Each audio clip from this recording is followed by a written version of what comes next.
Assalamualaikum warahmatullahi wabarakatuh. Perkenalkan, saya Intan Permatasari dengan NIM 11970500052. Saya berasal dari jurusan Teknik Informatika tahun angkatan 2019. Pada kesempatan kali ini saya akan melaksanakan praktek ibadah dengan menjelaskan mengenai materi khutbah.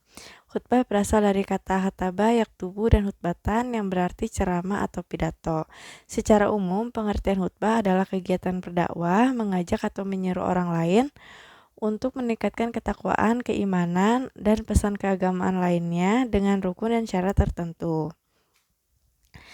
Selanjutnya yaitu ada syarat khutbah. Saya akan menjelaskan terlebih dahulu mengenai syarat khutbah Idul Fitri dan Idul Adha. Untuk syarat khutbah Idul Fitri dan Idul Adha ini ada 5. Yang pertama yaitu khotib haruslah laki-laki. Khotib adalah seseorang yang menyampaikan khutbah. Yang kedua yaitu khotib harus suci dari hadas besar maupun hadas kecil. Yang ketiga, khotib harus menutup auratnya. Yang keempat yaitu khotib harus berdiri bila mampu. Dan yang kelima yaitu isi rukun khutbah, baik yang pertama maupun yang kedua, harus didengarkan oleh jemaah sekurang-kurangnya yaitu 40 orang. Selanjutnya yaitu syarat khutbah untuk Jumat atau syarat khutbah Jumat. Sebelum naik ke atas mimbar, ada baiknya calon khotib mengenal ketentuan lainnya terlebih dahulu, seperti misalnya syarat khutbah Jumat. Karena perlu diketahui bahwa khutbah Jumat ini masuk ke dalam bagian dari rukun sholat Jumat. Untuk penyampaian khutbah Jumat terbagi menjadi 2 sesi.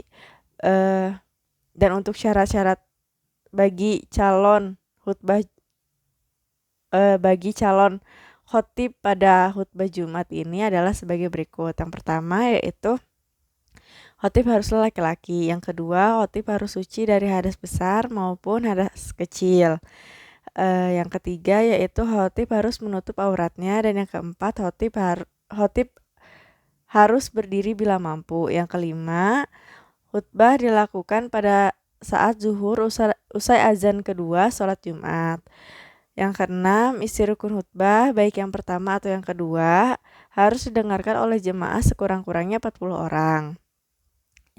Yang ketujuh, khotib harus duduk sebentar dengan tumanina atau mengistirahatkan sebentar dirinya di antara 2 khutbah.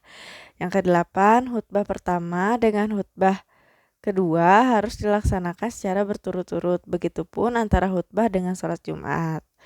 Dan yang kesembilan yaitu rukun-rukun khutbah Jumat harus disampaikan dengan bahasa Arab.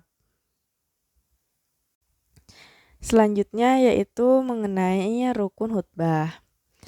Saya akan membahas terlebih dahulu mengenai rukun khutbah Jumat. Untuk rukun khutbah Jumat adalah sebagai berikut. Yang pertama yaitu membaca hamdalah. Khutbah Jumat wajib atau harus dimulai dengan membaca hamdalah, yaitu lafaz memuji Allah Subhanahu wa taala. Salah satu contohnya yaitu dengan lafaz alhamdulillah. Kemudian sholawat kepada Nabi SAW. Dilanjut dengan yang ketiga yaitu membaca 2 kalimat syahadat. Selanjutnya ajakan untuk takwa kepada Allah Subhanahu wa taala. Sederhananya adalah perintah, ajakan atau anjuran untuk bertakwa atau takut kepada Allah Subhanahu wa taala. Mengenai lafaznya, khotib bisa memilih secara bebas. Dan yang terakhir yaitu membaca ayat suci Al-Qur'an di salah satu khutbahnya.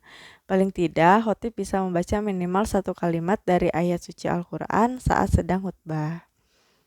Yang selanjutnya yaitu saya akan membahas mengenai rukun khutbah Idul Fitri dan juga Idul Adha. Rukun khutbah yang harus diperhatikan saat melaksanakan khutbah Idul Fitri dan Idul Adha ini tidak jauh berbeda dengan rukun khutbah Jumat.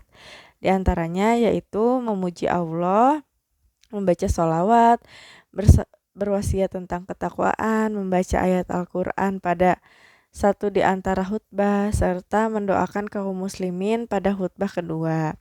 Hukum menyampaikan khutbah Idul Fitri dan Idul Adha ini ialah sunnah. Jadi, jika tidak ada jemaah yang memiliki kemampuan untuk berkhutbah, maka khutbah Idul Fitri dan Idul Adha ini ditiadakan, dan sholat Idul Fitri dan Idul Adha akan tetap sah. Kendati demikian, Seperti yang sudah disebutkan di atas atau seperti yang sudah disebutkan sebelumnya, penyampaian khutbah Idul Fitri dan Idul Adha ini tetap disunahkan meski sholat Id dilaksanakan di rumah dengan jemaah yang terbatas.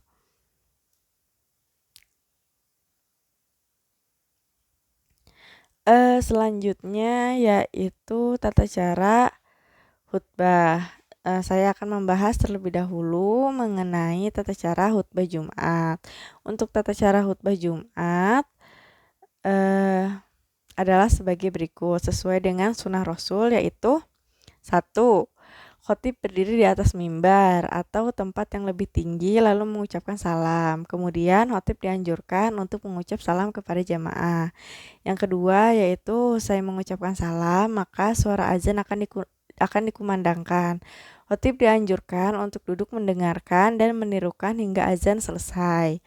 Yang ketiga yaitu khotib berdiri untuk berkhutbah. Sebelum memulai, ada baiknya membuka khutbah dengan rukun khutbah, yaitu membaca hamdalah atau alhamdulillah, sanjungan kepada Allah, syahadat, sholawat, bacaan ayat-ayat takwa, dan perkataan amabad.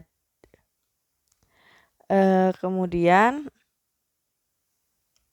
khotib dianjurkan untuk berdiri dan menghadap wajahnya pada para jemaah. Namun jika khotib tidak dapat berdiri, maka khutbah dapat dilakukan dengan posisi duduk.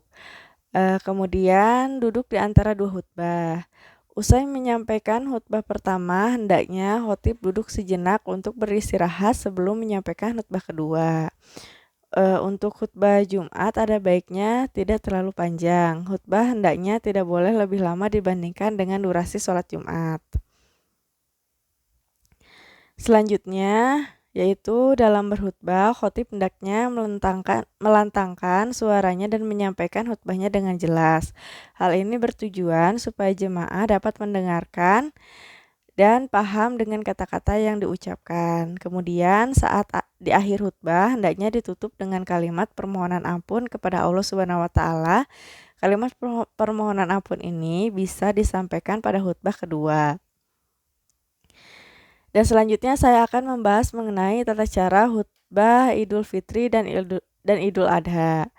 Untuk tata caranya yaitu sebagai berikut. Untuk khutbah pertama, khotib harus menghadap kepada jemaah. Yang kedua yaitu mengucapkan salam.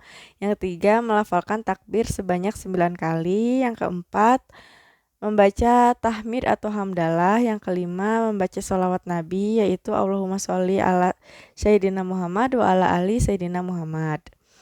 Kemudian membaca wasiat bitaqwa. Kemudian menyampaikan nasihat ketakwaan terutama soal pentingnya zakat fitrah. Selanjutnya yaitu membaca salah satu ayat Al-Quran dan yang terakhir yaitu menutup khutbah pertama. Untuk khutbah kedua, tata caranya adalah sebagai berikut. Yang pertama yaitu membaca takbir sebanyak 7 kali. Kemudian membaca tahmid atau hamdalah. Kemudian membaca sholawat Nabi. Kemudian membaca wasiat bitaqwa. Dilanjut dengan membaca salah satu ayat Al-Quran dan membaca doa ampunan untuk umat Islam.